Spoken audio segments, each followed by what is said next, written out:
స్వామి నా భావన చుట్టుపక్కల గుణగోపురానికి ఆ ముక్కున తగిన పూజలు చేయగా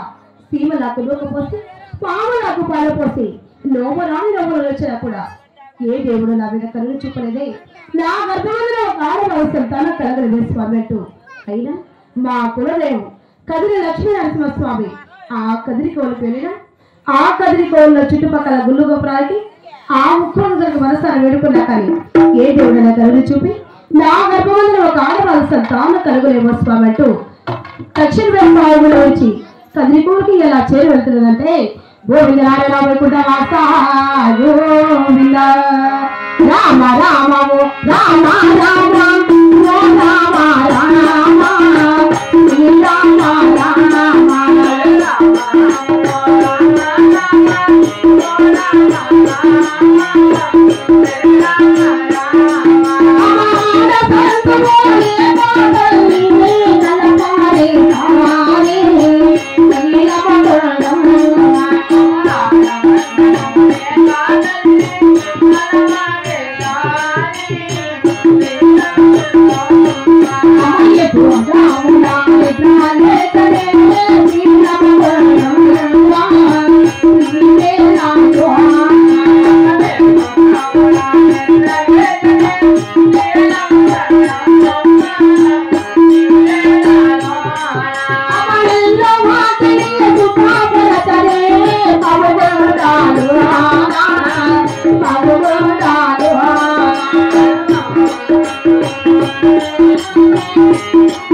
Bye.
స్వామి నా బావులైన వాటిని శుద్ధపరచుకొని దీపారంగా చేసుకొని గోవింద నారాయణ వైకుంఠ వాస కదిరిదేవంటూ కుంటి వారికి గుడ్డి వారికి దానాధర్మాలు చేసుకుంటూ పెళ్లి కాని వాళ్ళకు నా బావుడుల పెళ్లి చేసుకుంటూ గుళ్ళ గోపురాలు కట్టించుకుంటూ ఈ కదిరి క్షేత్రానికి చేరి వచ్చాగా తండ్రి నా కదిరి లక్ష్మీ నరసింహస్వామి నా పైన దయ చూపి నా గర్భంలో ఒక ఆడవాళ్ళ సంతానం ఇవ్వనయ్యా అంటూ ఈ కదిరి కోళ్ళు కూడా చుట్టుపక్కల గుళ్ళు గోపురాలకి ఆ ముఖ్యమంత్రికి ఏమైనా పూజలు చేస్తున్నదంటే ఓం నారాయణ వైకుంఠ వాస గోవింద ఓం లేకుడా